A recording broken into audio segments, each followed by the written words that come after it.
Well, apparently already people already are grabbing snacks and Yeah. Well, and you're live. are we live? Yes, look at the little icon at the bottom. Phone. Well, my icon's at the top, but I reckon Okay. it says the same. Hi, everybody. Welcome to the next episode of No Capes. I'm really pleased tonight to have with us my good friend, as you can tell, Frank de Jonge. Probably best known as the creator of Fly System. And we're going to talk a little bit about that and its recent success and sort of some of the other things that are going on in his life right now. So say hi, Frank. Hi, everybody, and hi, Ross. So right before we got started, we were talking about Fly System, which, in case you're not aware of it, is a file system abstraction library, and how it's kind of gone from, oh, that's an interesting project, to suddenly kind of a big deal recently. What do you think sort of triggered that? Uh, well, I think what triggered it mostly is in recent years, a lot of people have been using not only the local file system, but more and more so using cloud providers, and um, that's become the norm in the last couple of years, even for people who are dealing with small apps. So like small apps can get a ginormous footprint in a short amount of time. So um, using something like S3 to let that publish your assets or handle image stuff, it just takes a huge load of developers, and I think um, yeah, that triggers it partially, um, but also moving more to more like legacy systems, like uh, sometimes just really hard to work with older stuff. Like if you have to work with like an FTP server of some sorts, like um, yeah, it's just a hassle. Like you don't want to do that more than once, and or not even once. Like I only want to do it once. That's why I partially created Fly System, so I only have to deal with that stuff once. But even more so, maybe it's people are more into design patterns the last couple of years. And what I tried to do with Fly System was to create like this file system domain, really, and make sure that every file system adapter kind of complies to that. Um, so instead of working with a direct implementation, you're actually just talking to a generic interface, and I think that is the most uh, yeah applicable thing I think for Fly Systems success recently. Like people are really getting in that mode right now, so they'll gladly hop on. It seems so, but yeah, it could have been well, anything really. I'm just making assumptions here. Like it's a wild guess. Well, fair enough. So the project is getting a lot more attention. It's scaling up. Is it sort of mostly you still doing the maintenance and the primary development, or do you have like folks helping you out on the bug trackers, maybe helping you do releases, or?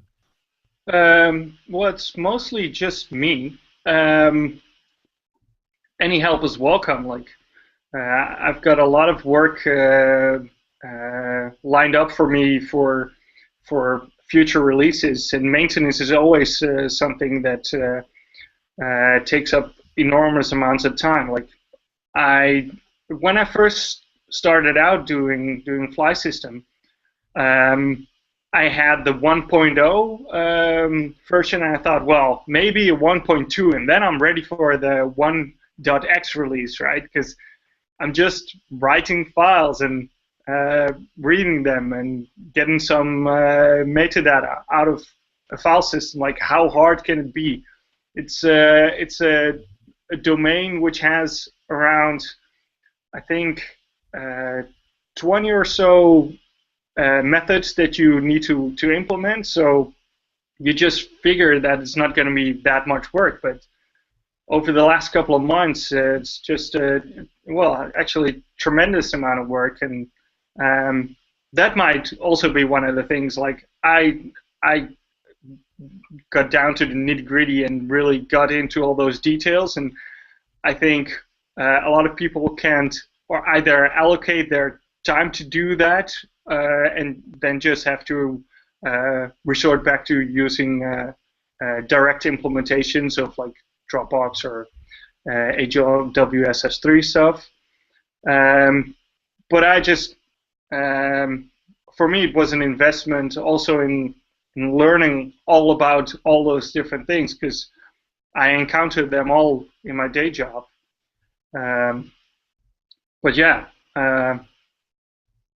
it's basically just me. I have some people that do some coding style fixes for me, some automate that even, and just periodically throw out pull requests for that. But other than that, it's just people creating issues, which I also greatly appreciate because people use Fly System in ways that I've never even imagined they would use it. So seeing new edge cases and getting like good detailed bug reports, it's a tremendous help. But it's still the heavy lifting. Oh, sorry. I imagine that's a lot of time though. I mean, the bug reports certainly cut down on it and so on. But like file systems really are a really hard arcane thing. Like how many hours a week do you think that you're putting into Fly System? Well, it might sound a little crazy, but I think at least two days a week.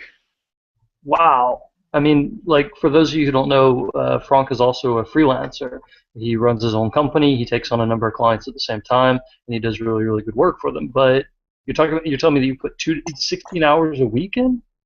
Yeah, easily.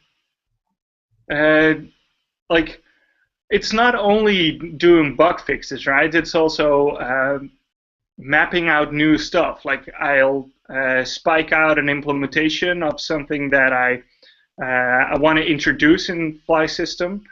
So before something gets in, I'll try out like 4 different ways of doing it before it actually gets in, and see like get all the kinks out, or like see if something's not right. Also on like in designing, like doing proper code design. Validating the API, like working with it for some time, and then things like doing research for edge cases, that takes a lot of time. Like FTP is probably one of the most problematic domains because while it is a file transfer protocol, it's mostly like a file transfer. I will do whatever I want. So being able to do anything requires a lot of research. So a lot of time goes into that.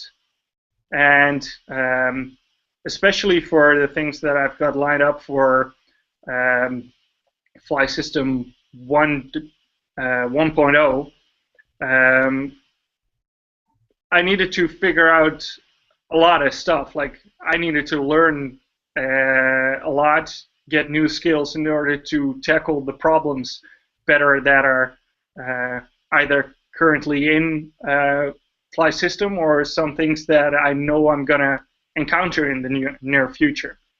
So you didn't start Fly System as a file system expert. That's something that you built up as the project got bigger, or as you got more curious, or what drove that? Sorry, come again?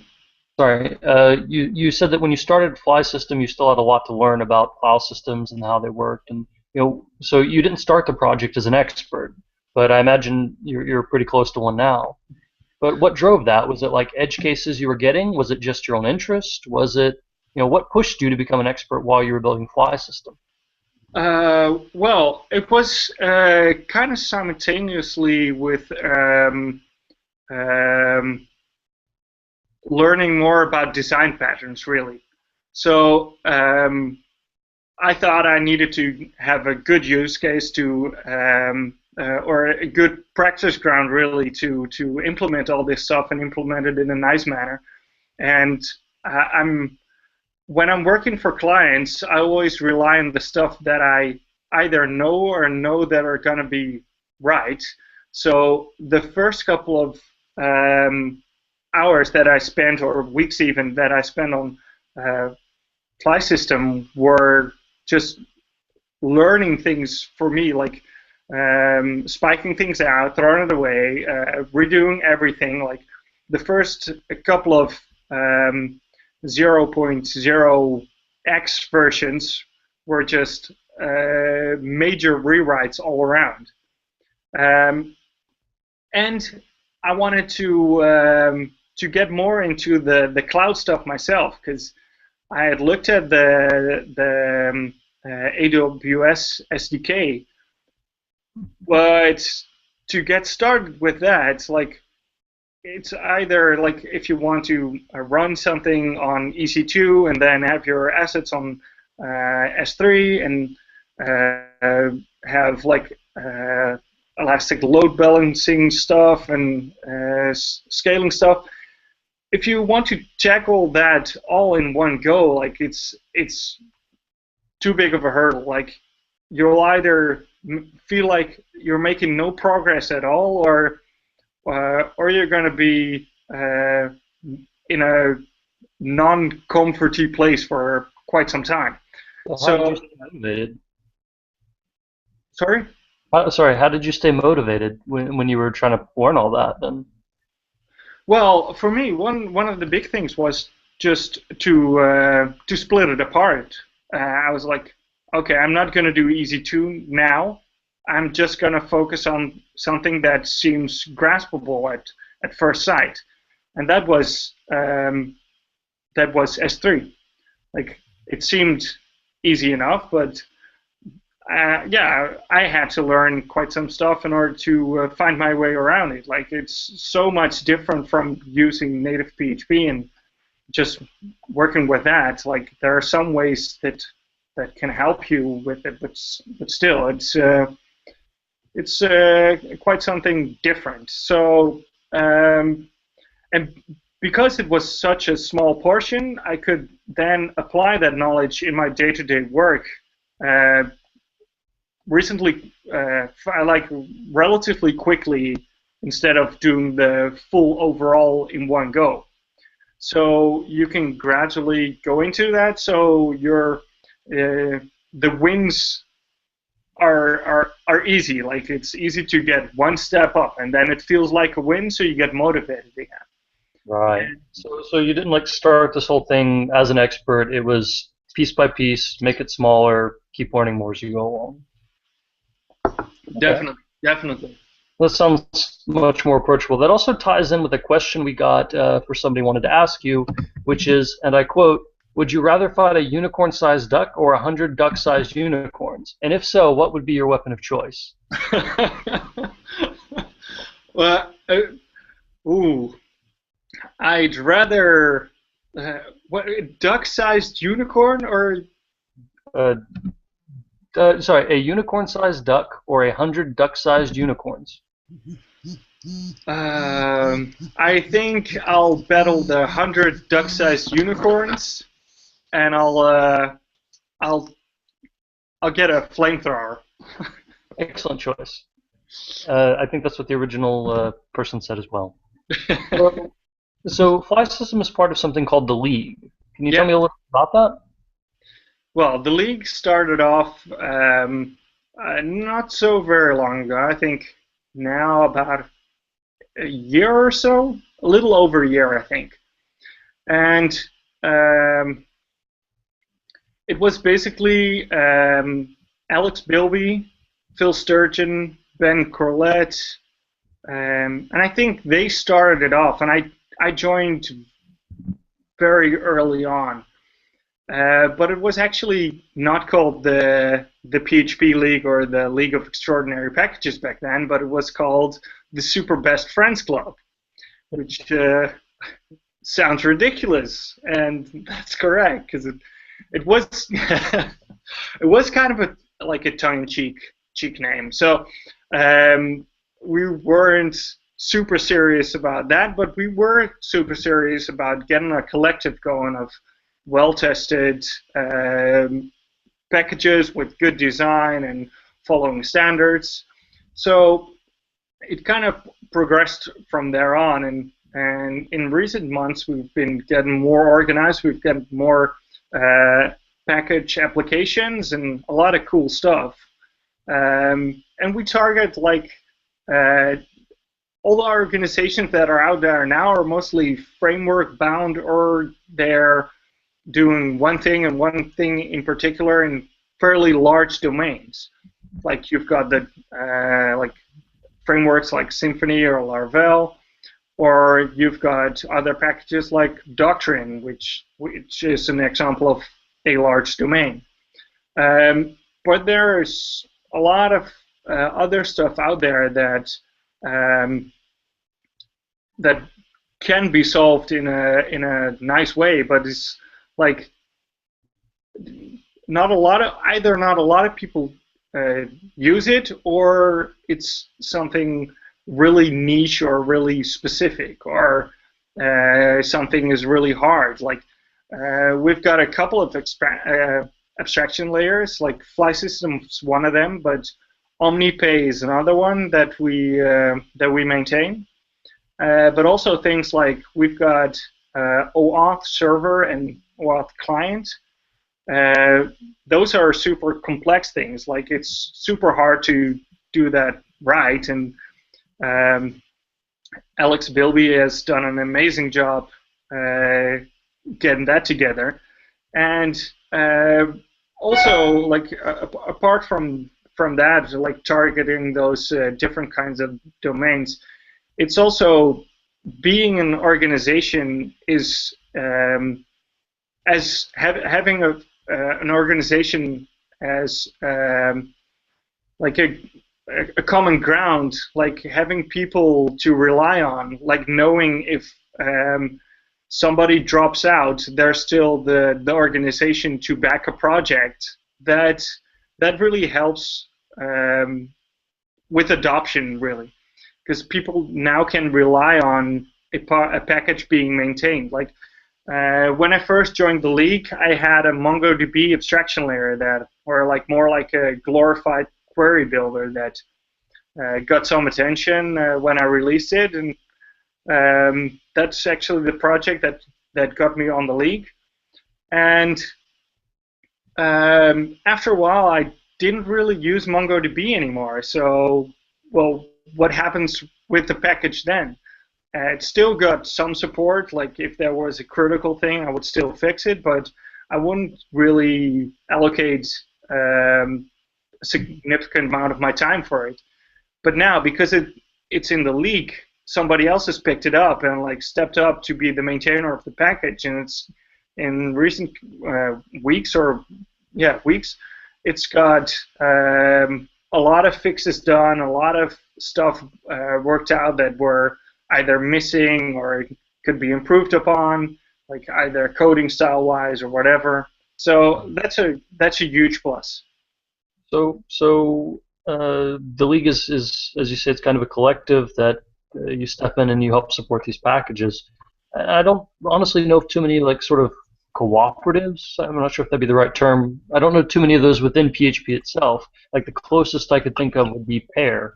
I mean, is that comparable in any way, or? Well, Pair is more. I think Pair is more like Composer, right? Like it's something that you install from, and you can apply submit packages. But it's, I don't know. Is Pair curated in any way? To be honest, I'm not sure anymore. I know that was part of the guarantee in the old days that the packages being accepted would go through an approval process. Yeah.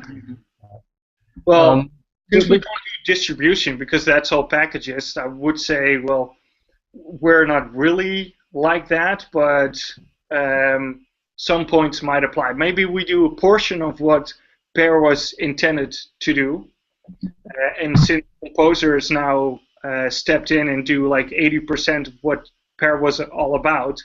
We do the other half, but not the maybe 10% of what they used to do.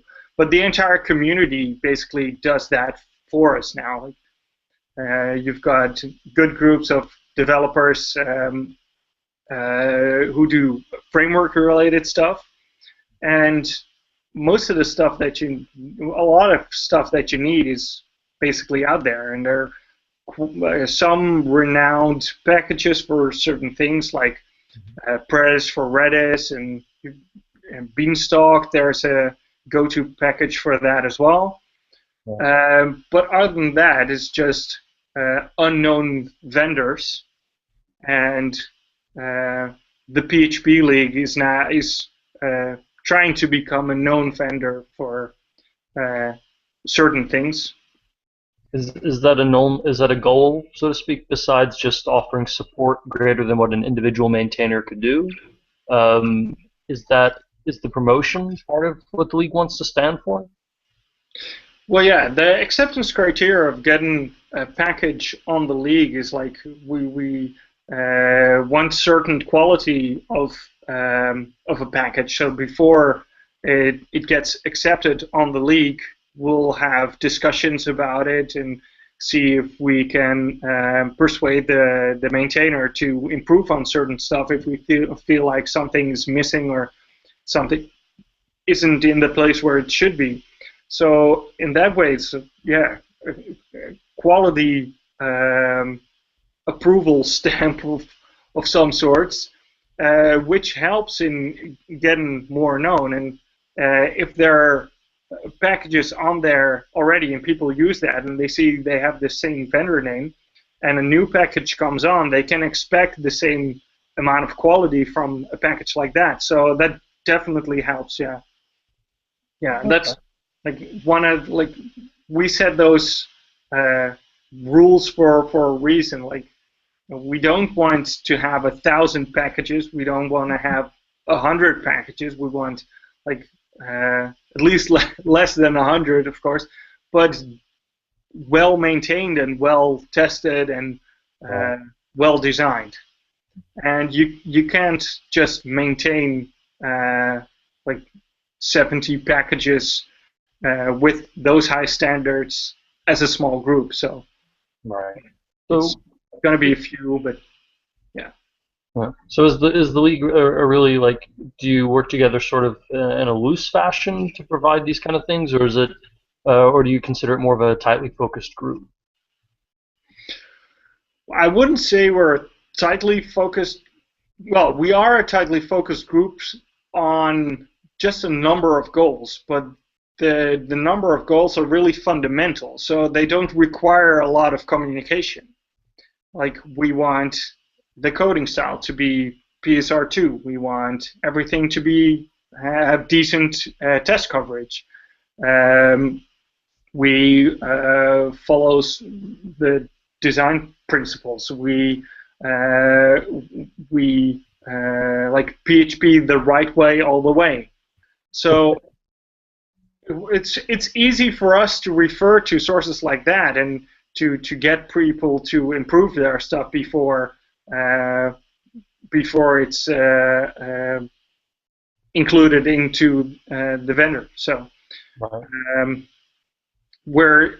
so it doesn't really require a lot of communication, but we are focused on those points. So yeah, you could, if that clears things up. I don't know.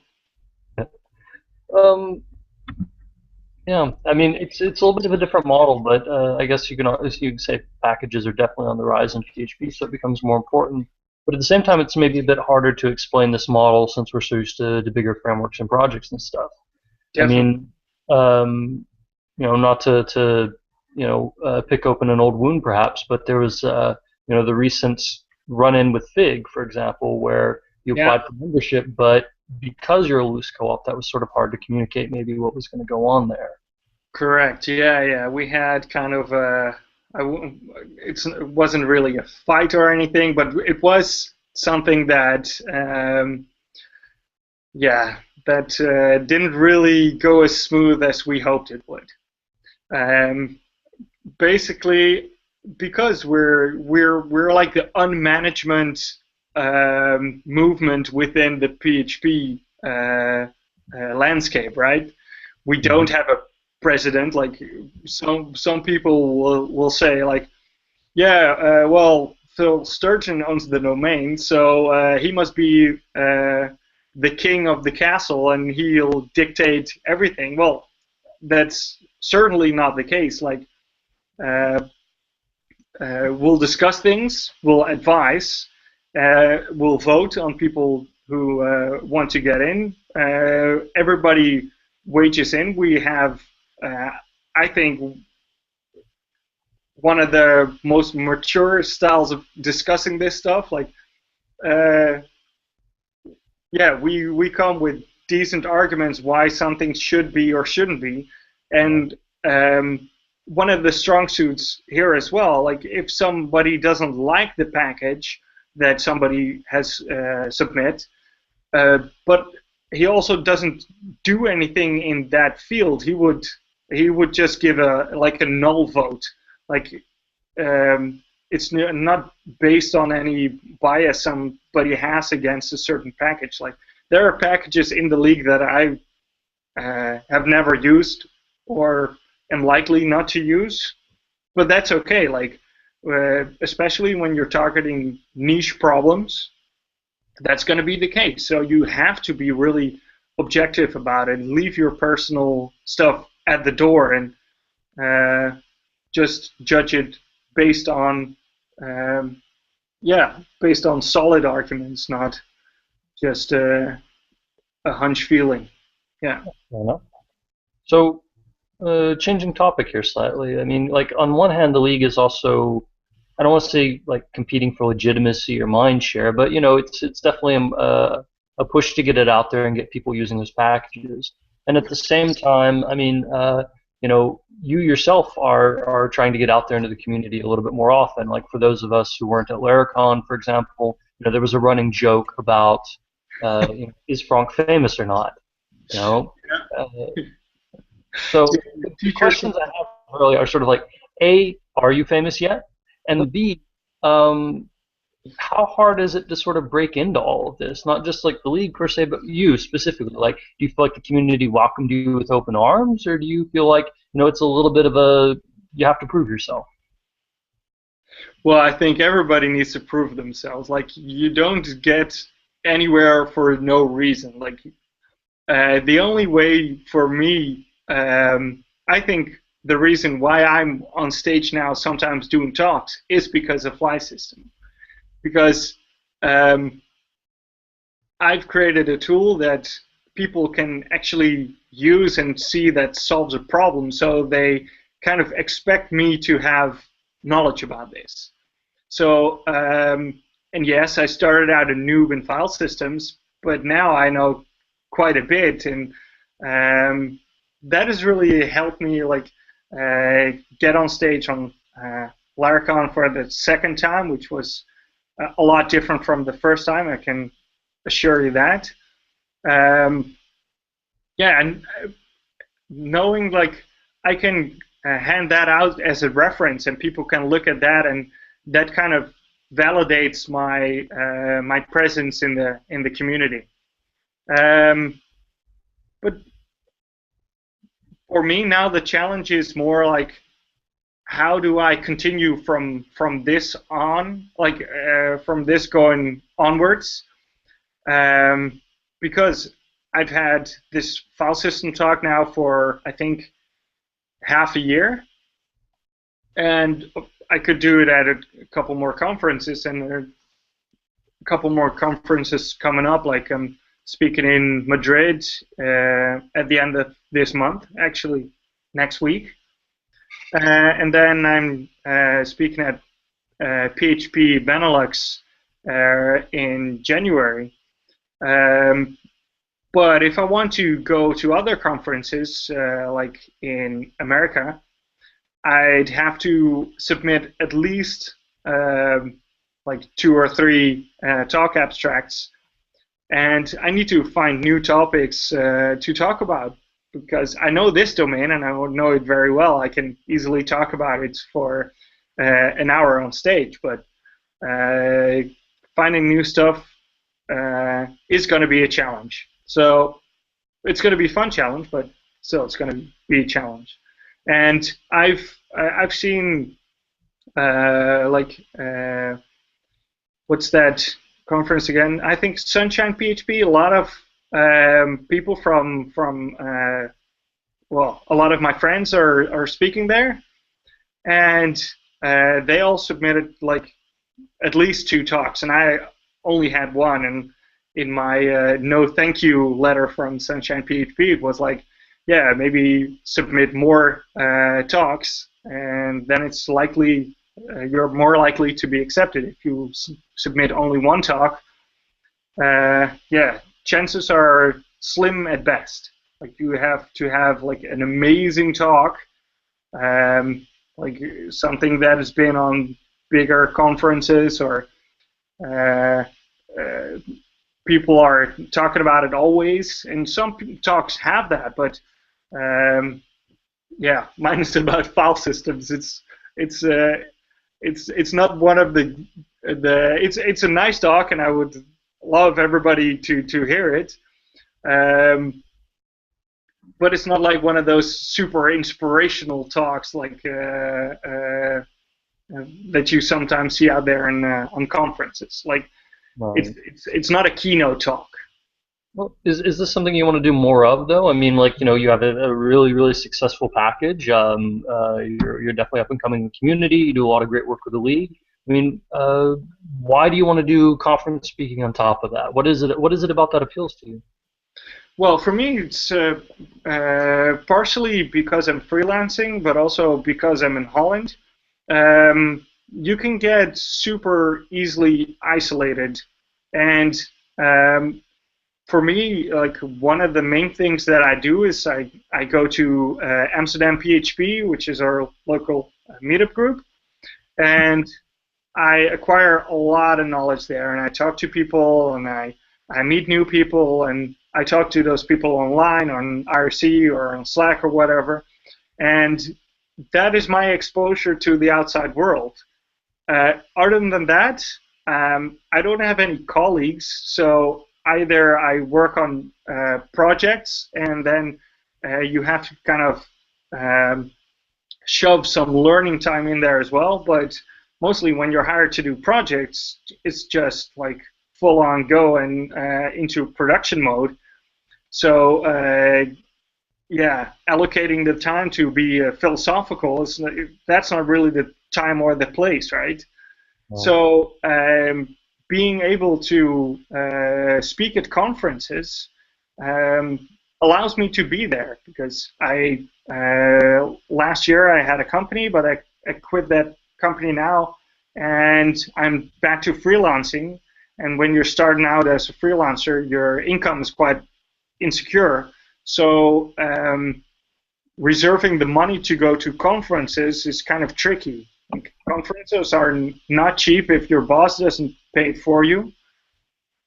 So being able to speak somewhere, of course, you'll have to invest time, but you don't have to invest money. And that also allows me to see other talks and talk to even like even more people. A lot of interesting people are at conferences, like all the speakers. You get to hang out with them, which is awesome. So yeah, it's basically me attending conferences. It was the major thing that drove me towards speaking. Like it's my sort of like wild card in. nice. Yeah, Okay. So might that be a it bit sounds like a lot. Oh, sorry. might be a bit different, like motivation wise compared to other people. Of course, it's also like the community gives me a lot, so I want to give back, and I do that also in open source, but also in just general knowledge. It's a way of giving back too. Okay.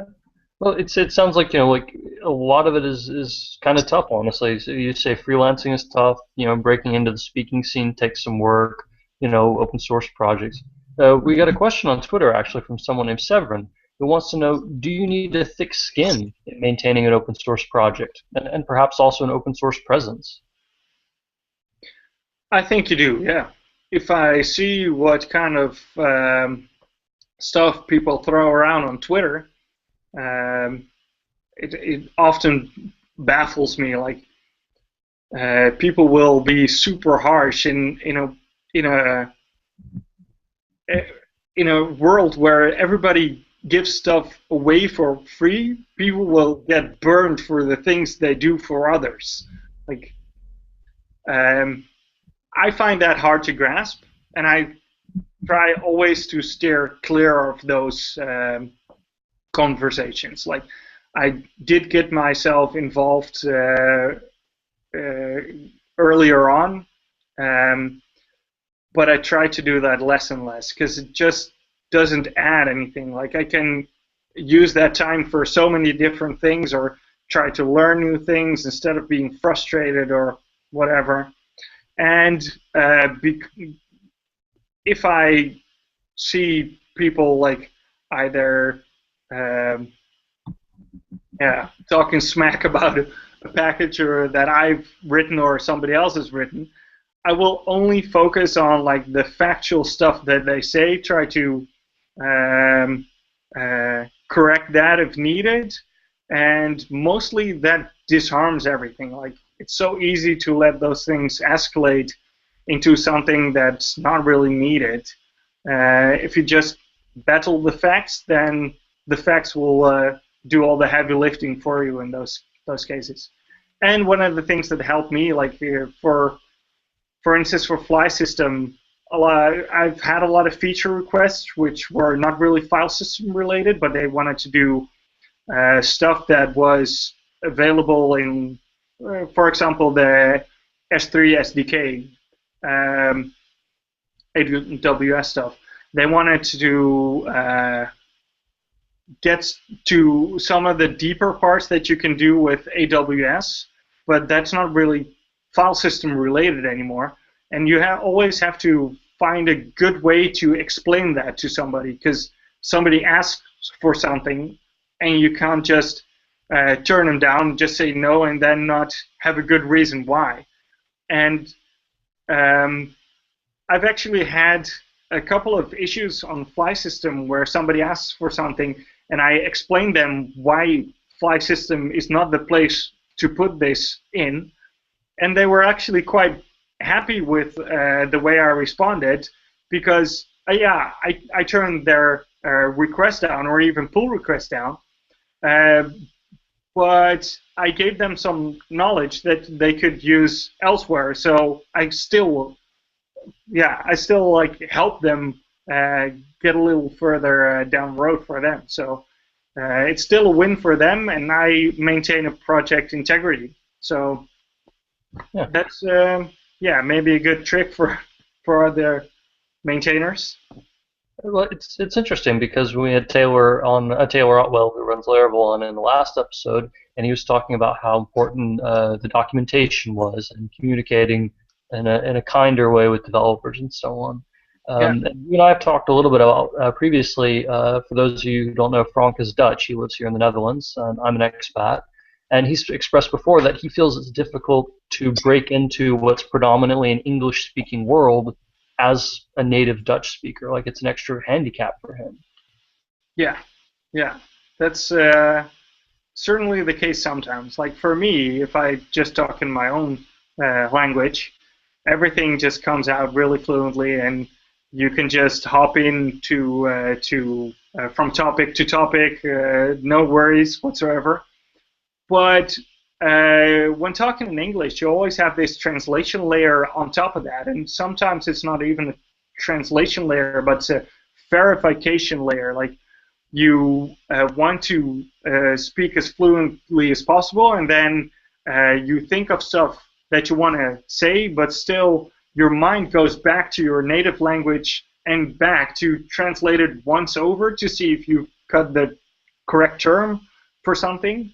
And especially in Dutch, because in Dutch we have really distinct words for certain situations, and then if you think of something in Dutch and you know that word, there's probably a English word out there, but there's also a generic word, and then your mind kind of wanders between the two, and at times is unsure which to pick. So then you get the hiccups or the uhs or the words that you put in between every sentence, like or I had that on a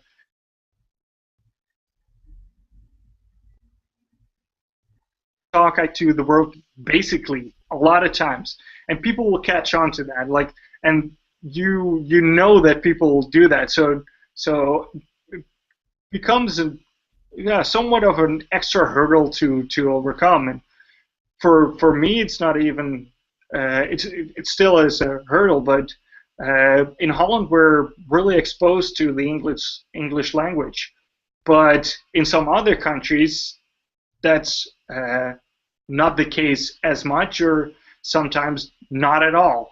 So I can really relate to people uh, that come from different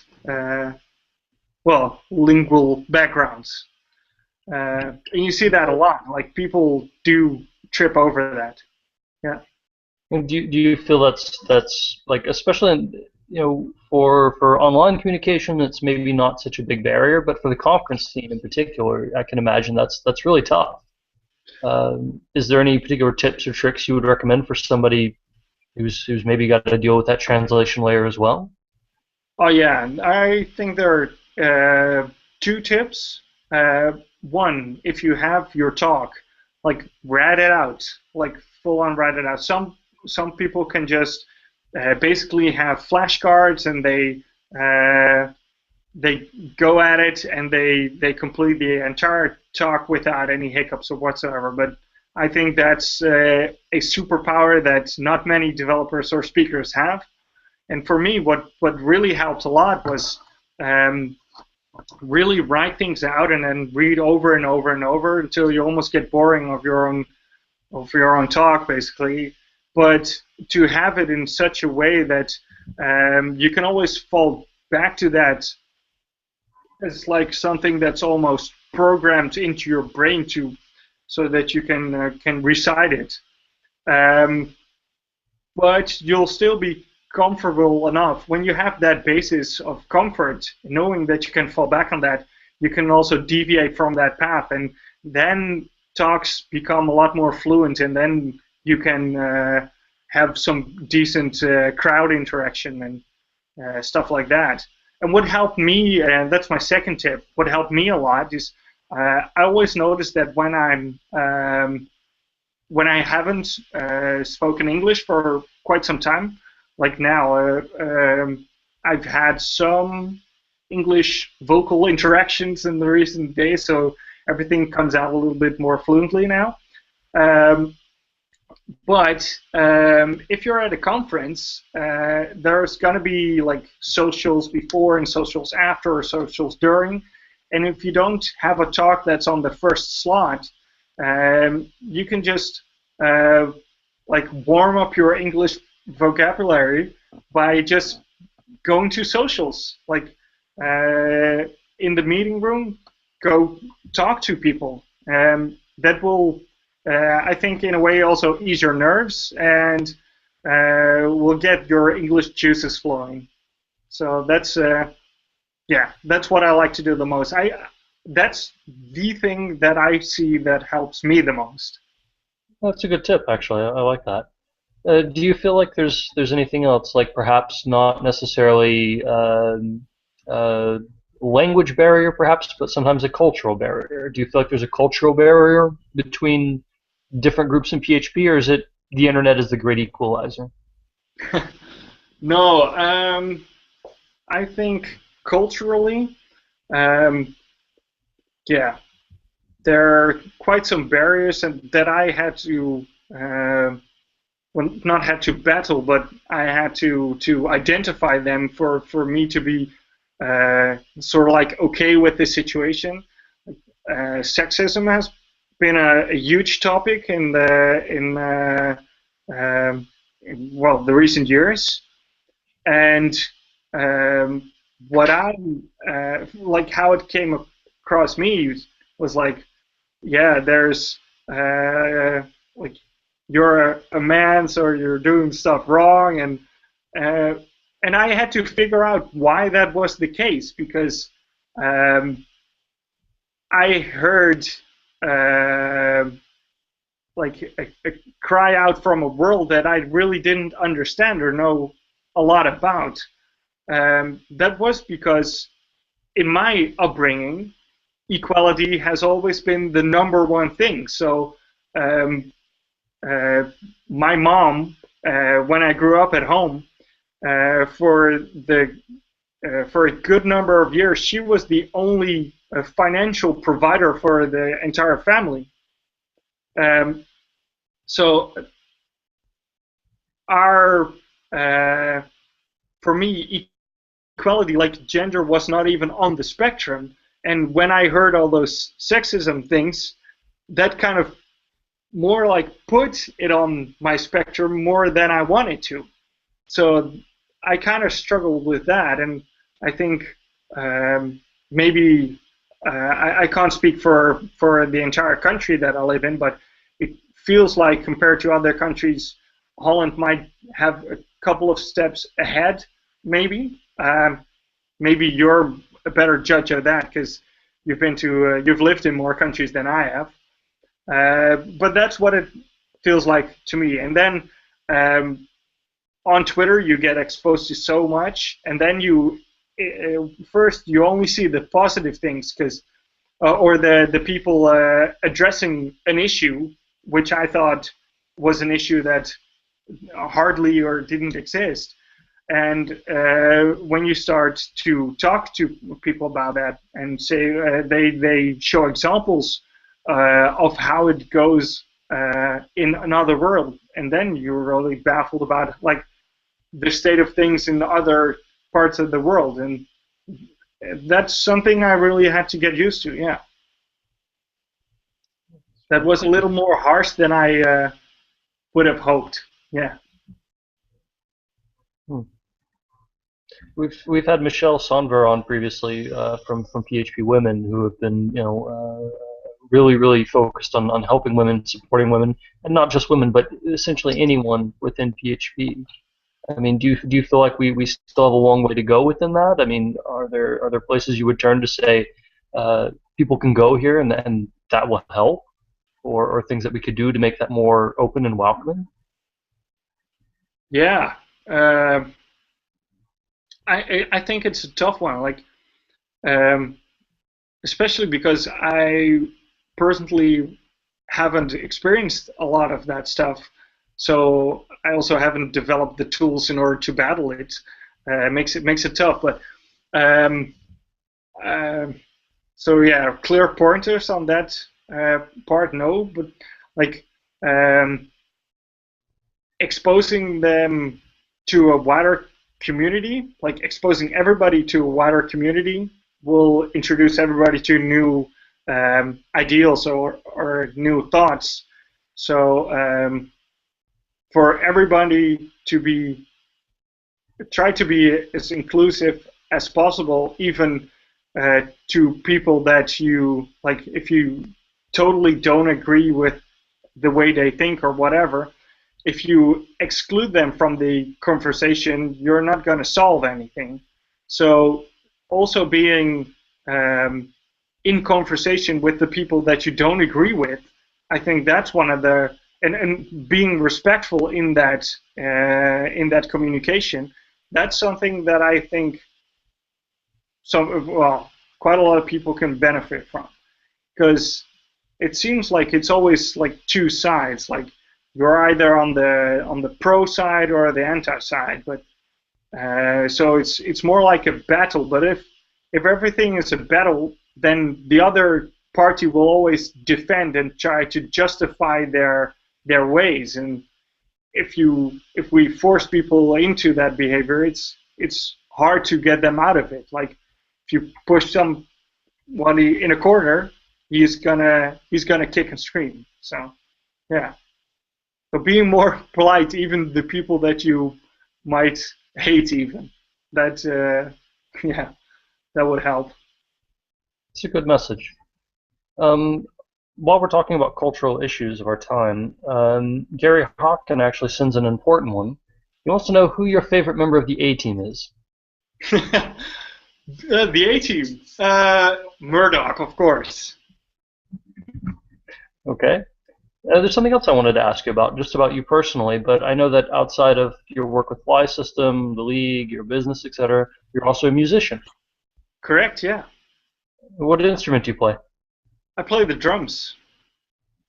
I Okay. play the drums in a punk rock band, and it's quite loud music, but I think it's still quite catchy. So, uh, differenthomes.nl for the people that are into punk rock music and want to check us out. Hear a nerdy guy drum. Yeah, no, it's cool. Like, it's something that I always have been doing. I've not always been playing punk rock. Like before, I was playing progressive rock, and that's uh, relatively slow if you compare it to punk rock. And everything was like you could see a bridge um or a piece of music coming from a mile away. You knew when you were going into the new part, like maybe even 30 seconds in advance. And punk rock is super snappy. You're one time you're here, one time you're there. You've got breaks, and then it goes into another part and can be super chaotic and also be super structured.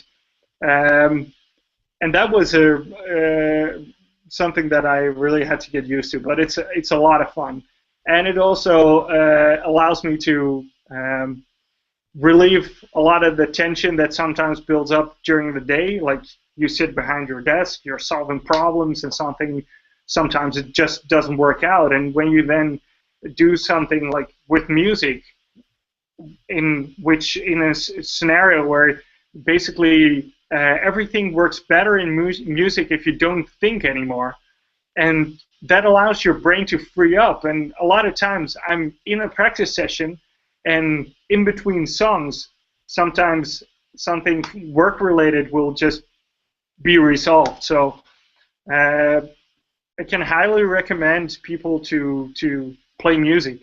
I know a lot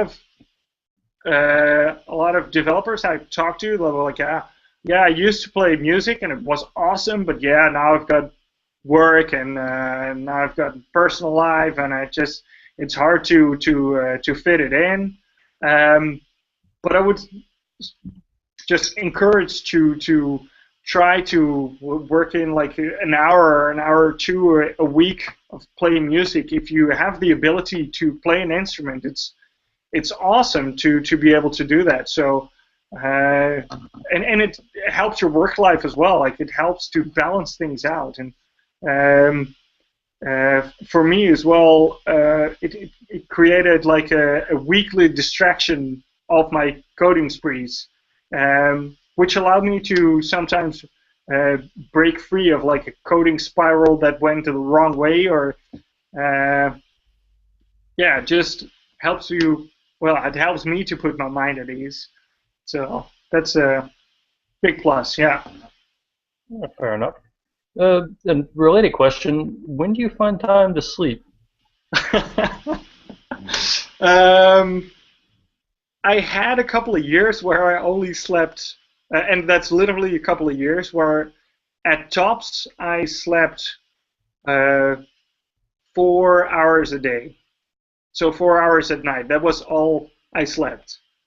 Now, because I'm a freelancer, like I can start at 10 in the morning and everything is fine and dandy, and I don't have a boss hanging around my neck saying I'm late. And so I can start a little later, and then uh, in the night maybe uh, go at it for another hour or two. So more like spread it out during the day. And if I have band practice that night, I will make sure I start early or do something more on another day. So being a freelancer and having that flexibility allows me to be yeah, more flexible in my planning. So uh, yeah, but yeah, I sleep normal hours, like from 12 to 9 or whatever. Well, not to 9 or to 8.